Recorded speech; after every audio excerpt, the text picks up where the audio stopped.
আমি দিয়ক কিছুমান কথা সুধিম যে এই মন্দিৰটো কেতিয়া অৱস্থিত হৈছিল বা ক'ত আছে, কিমান দিন আগতে অৱস্থিত হৈছিলে সেই বিষয়ে অলপ কৈ দিব। বশিষ্ঠমুনি হ'ল ৰামৰ কুলপুৰোহিত। বশিষ্ঠমুনি এটা কামধেনু গাই আছে। নমস্কাৰ বন্ধু বান্ধৱীসকল, মোৰ MS চেনেলটোলৈ স্বাগতম জনাইছোঁ। আজি একদম ধুনীয়া সুন্দৰ পৰিৱেশত ভিডিঅ'টো আৰম্ভ কৰিছোঁ। আজি বিশেষ এটা জেগালৈ গৈ আছোঁ। মোৰ লগত আছে নয়ন। আমি ক'ত গৈ আছোঁ? আমি গৈ আছোঁ অলপ বশিষ্ঠ মন্দিৰলৈ নে?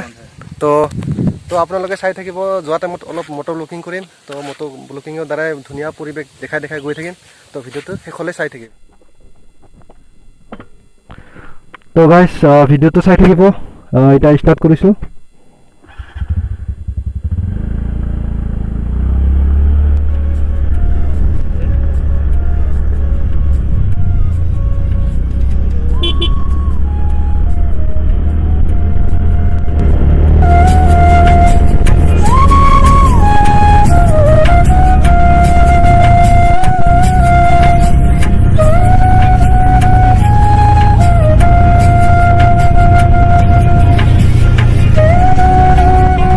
ধন্যবাদ মাজত ইয়াতে ফটো এটা উঠিলোঁ।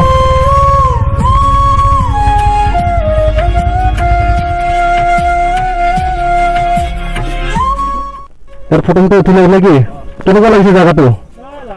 বঢ়িয়া ন, ধুনীয়া ন, একদম ধুনীয়া। এইফালে তলত দেখিছে আপোনালোকে, এইবিলাক অসম হয়। অসম আমি এতিয়া আছোঁ মেঘালয় পাহাৰত। ইয়াতে কেইটামান ফটো উঠো হয় নেকি? অঁ।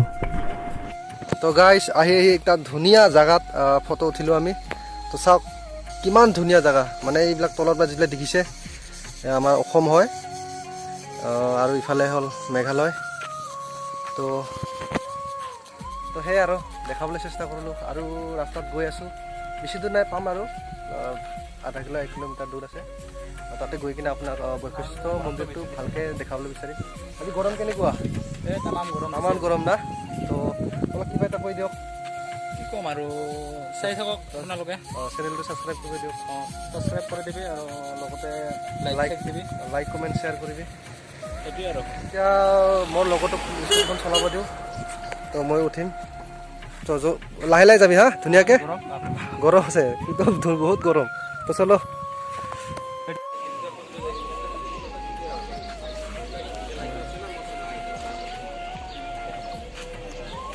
তললৈ হৈ যাব।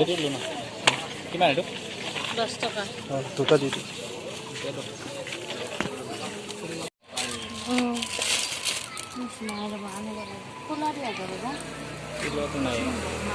মেচ দি দিয়ক এটা। তো গাইজ আহি মন্দিৰৰ মেইন গেট ভাগ পালোঁ। এতিয়া আপুনি দেখিয়ে পাইছে, এইটো মেইন গেটটো হয়।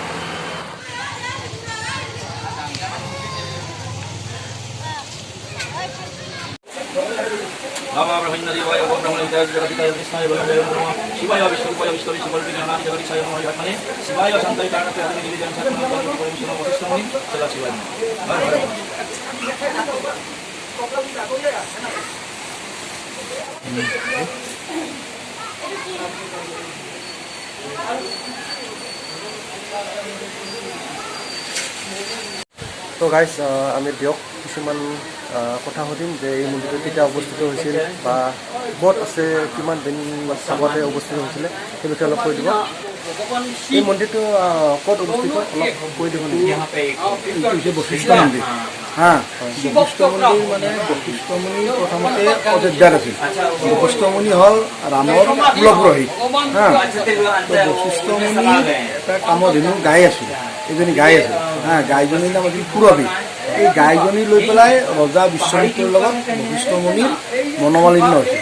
আৰু তেতিয়া বশিষ্ঠমুনি ব্ৰহ্মাক স্তুতি কৰিছিল যে মোক এনে এটা জেগা দেখাই দিয়ক য'ত মোৰ তপস্যাৰ মানে সিদ্ধি হয়, তপস্যাৰ মানে ফল হয়। তেতিয়া বশিষ্ঠমুনিক ব্ৰহ্মাৰ নিৰ্দেশ দিছিল যে তুমি মানে কামৰূপত যোৱা। অসমৰ নাম প্ৰথম কামৰূপ আছিল।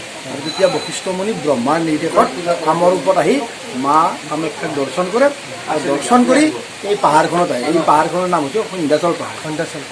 কিন্তু যেতিয়া তপস্যা কৰিব আহিছে তেতিয়া মুখ্য বস্তু পানী নাই। তপস্যা কৰিব লাগিলে বা চব কামৰ আদিত্য হ'ল পানী। তো পানী নাথাকিলেতো একো নহ'ব। যেতিয়া তেওঁ পুনৰ ব্ৰহ্মাক স্তুতি কৰিছিল বশিষ্ঠ মুনি পানীৰ কাৰণে।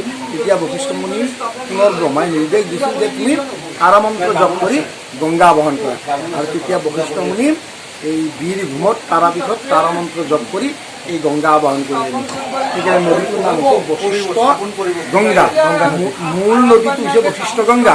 আৰু এই গংগাত সদায় ত্ৰিগামী হয়, ত্ৰিপথগামী হয়। গতিকে এই তিনিটা নামেৰে নামকৰণ কৰি নদীটো আবাহন কৰিছে। সন্ধ্যা, ললিতা, কান্তা, অৰ্থাৎ প্ৰাতঃ, মধ্যাহ্ন, সায়ন, ৰাতিপুৱা, দুপৰীয়া আৰু গধূলি।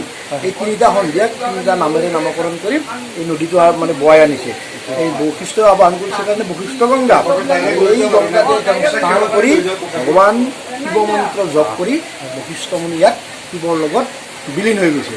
আৰু তেতিয়া বশিষ্ঠ মুনি ইয়াত শিৱৰ লগত যেতিয়া বিলীন হৈ গৈছে, হোৱাৰ পিছত বশিষ্ঠ মুনি আৰু শিৱ মানে মূল এটাই, কিন্তু মুখ্য মন্দিৰটো হৈছে শিৱ মন্দিৰ। কাৰণ শিৱক তপস্যা কৰি শিৱ স্থাপন কৰি শিৱৰ লগত তেওঁ দেহত্যাগ কৰিছে, মানে সমাধি হৈছে। ভগৱানৰতো সমাধি নহয়, গতিকে তেওঁ শিলাৰূপ হিচাপে ইয়াত ৰৈ গৈছে।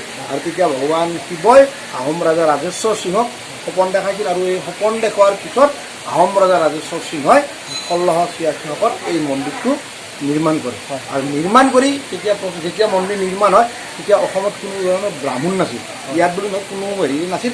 এই ব্ৰাহ্মণবিলাকক বাহিৰৰ হেৰিৰ পৰা লৈ আহে, আমাৰ পূৰ্বপুৰুষক কনুজৰ পৰা আনি এই মন্দিৰৰ পূজা পাঠ ভোগ-ভাতৰ দায়িত্ব দিয়ে। আৰু সেইমতে এই ৰজাৰ দিনৰ পৰা এই বংশানুক্ৰমী মন্দিৰবিলাক চলি আছে। গতিকে আমাৰ ইয়াৰ মূল হেৰিটো হৈছে শিৱ।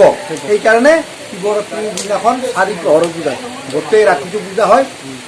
আৰু পিছদিনাখন ৰাতিপুৱাৰ পৰা ভোগ ভাতৰ মানে আয়োজন হয়।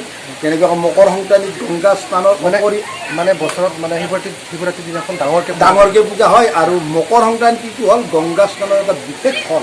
সেইকাৰণে আমাৰ যিটো মাঘ বিহু বুলি কওঁ, অৰ্থাৎ মকৰ সংক্ৰান্তি, সেই সংক্ৰান্তিৰ দিনা ইয়াতে যথেষ্ট ভক্তৰ সমাগম হয়। আৰু এই ভক্তবিলাকে ইয়াত গা পা ধুই ভগৱান শিৱক দৰ্শন কৰে। আৰু যাৰ যেনেকুৱা মনৰ হেৰি থাকে তেনেকৈ পূজা অৰ্চনা কৰে। তো আপোনালোকে গম পালে এইটো ক'ত অৱস্থিত বা কি মন্দিৰ হয়। তো ইমানে, তো আপোনালোকে ধন্যবাদ ইমানখিনি কোৱাৰ কাৰণে।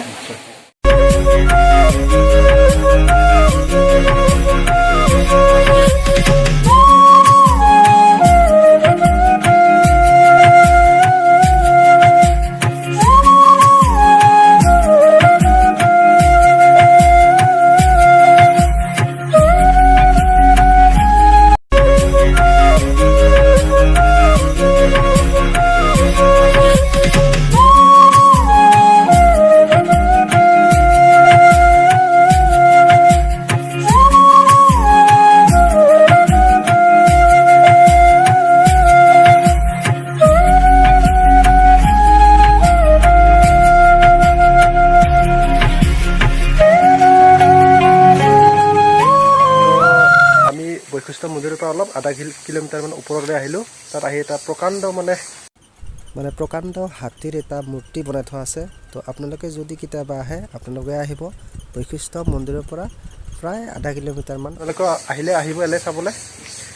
তো নয়নক সুধো, নয়ন কেনেকৈ লাগিলে ইয়াতে আহি? মজা লাগিছে, আজি ভাল লাগিছে। আৰু ভাল লাগিছে, আজি ফাৰ্ষ্ট টাইম আহিছোঁ, বহুত ভাল লাগিছে। তো আপোনালোকে গম পালে ক'ত অৱস্থিত, কি হয়, ধুনীয়াকৈ বুজাই দিয়া হ'ল। তো যদি মোৰ ভিডিঅ'টো চাই ভাল লাগিছে, আপোনালোকে লাইক কমেণ্ট কৰিব আৰু চেনেলটো ছাবস্ক্ৰাইব কৰি থৈ দিব। তো আজিলৈ ভিডিঅ'টো ইমানতে